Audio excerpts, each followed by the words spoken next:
Welcome to section 10.3, Measures of Spread. Today's objectives are to identify and interpret factors affecting variation and to analyze data sets using statistics. Variation. Variation describes how widely the data values vary in a data set. The range is the difference between the greatest and least values in a set of data.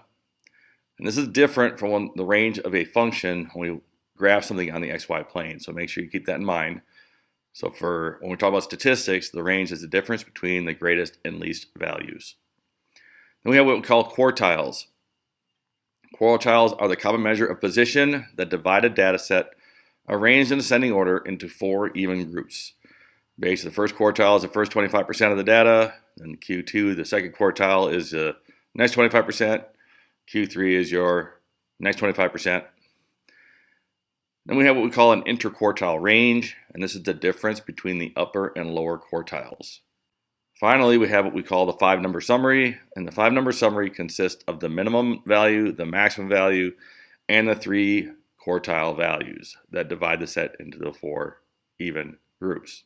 We're going to look at this on the next few slides. So median and quartiles, the first thing we do is we order our data from least to greatest, and we find the median.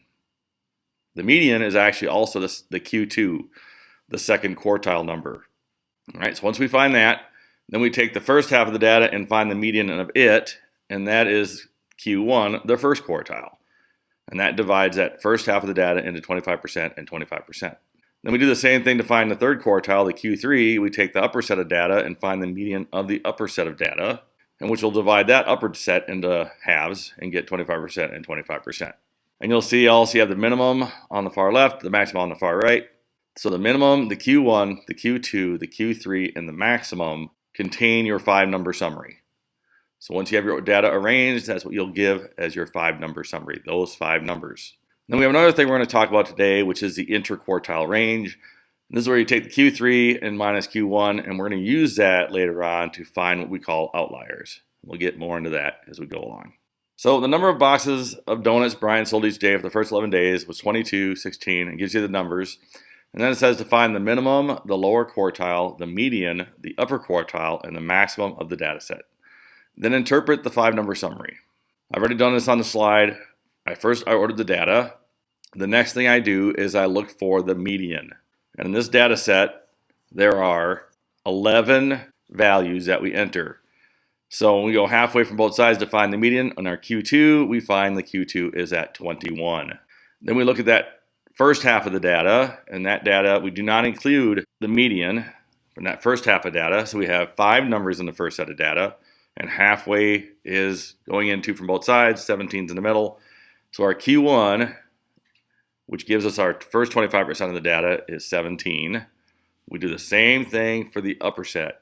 We have 5 numbers, we find the middle, the median of those 5 numbers, which is 28, and that is our Q3. We have now divided our data set into 4 even areas. The first part, 14, 16, and 17 is the first 25% of our data. And then Q1 to Q2, 17, 20, 21, and 17, 20, and 21 is the next 25%. And then 22, 26, 28 is the next 25%. And our last 25%. I also identified the minimum and the maximum. The minimum was 14, the maximum was 35, and now we have our 5-number summary. The min is 14, Q1 is 17, Q2 is 21, Q3 is 28, and the max is 35. The last thing it says here in step 3 is to make interpretations about the data. Well, when you look at this, we can say a couple of different things. First is that the lowest amount of donuts he sold was 14 dozen. The maximum amount of donuts he sold was 35 dozen. And then it can say 25% of the time he sold 17 or fewer dozen. When we look at Q2, it's stating that at 50% of the time he sold 21 dozen or fewer.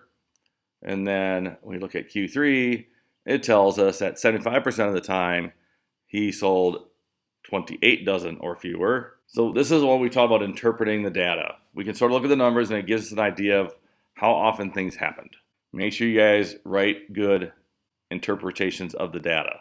You should be telling me what the min, max, and what the Q1, Q2, and Q3 are telling us. Here we have the interquartile range and outliers. So we talked about real quickly earlier, the interquartile range is the difference between the upper and lower quartiles. Q3 is your upper quartile. Q1 is your lower quartile. And from the previous slide, we had already figured out our Q1 and Q3. And so our interquartile range is just taking that higher one, subtract the lower one. So 28 minus 17. And we have an interquartile range of 11. Then we can look for outliers. We use this interquartile range to identify if there is an outlier in the data. Sometimes there is, sometimes there isn't. So our outliers are extremely high or extremely low values compared to all the rest of the data. And most of the time we do data sets, we will find something that's outside the normal is the best way to look at it, and it's an outlier. So check for outliers. We look at the data beyond the upper and lower quartiles by more than 1.5 times the interquartile range. So we find the interquartile range is 11. We're going to multiply that by 1.5, and that number is 16.5. Now we're going to use this, we're going to take Q1 and subtract off 16.5. Any values lower than that is an outlier. Now take the Q1, 17, subtract off the 16.5, and we get 0.5. And there are no outliers to the left, to the low side, because there is no values less than 0.5. We do the same thing, we added those this time to Q3. Our Q3 is 28. We add 16.5, we get 44.5, and we look at our data, there are no data values greater than 44.5, which means there are no outliers on the high end of our data. So this data set has no outliers. When we do a data set, sometimes we're going to find an outlier, sometimes we won't, but we always look for them, because usually when we have an outlier, we will throw it out and then recompute means and medians. So here we have students taking a test received scores of 88, 79, 94, 90, 45, 71, 82, and 88. And it says identify any outliers in the data. So we need to go and put our data set in order, find our Q1, our Q2, and our Q3, and then find our interquartile range, multiply that by 1.5, and then subtract it from Q1 and add it to Q3. So I've already done some of this. So here we go. Here's our data set in order. And I found the median first. That gives me my Q2, because I took, we have 8 numbers here. And so halfway is between 82 and 88. So we add 82 and 88 together. And we get, and divide that by 2, and we get 85. Once I have my median, I find the median of the first part of the data. So we have 4 numbers in the first part of the data. Again, we divide that in half. We find it's between 71 and 79. And then halfway between 71 and 79 is 75. We do the same thing for Q3. We have 88 and 90. Halfway between 88 and 90 is 89. So now we have Q1, Q2, and Q3. We can find our interquartile range by taking Q3, subtract Q1, and we have an interquartile range of 14.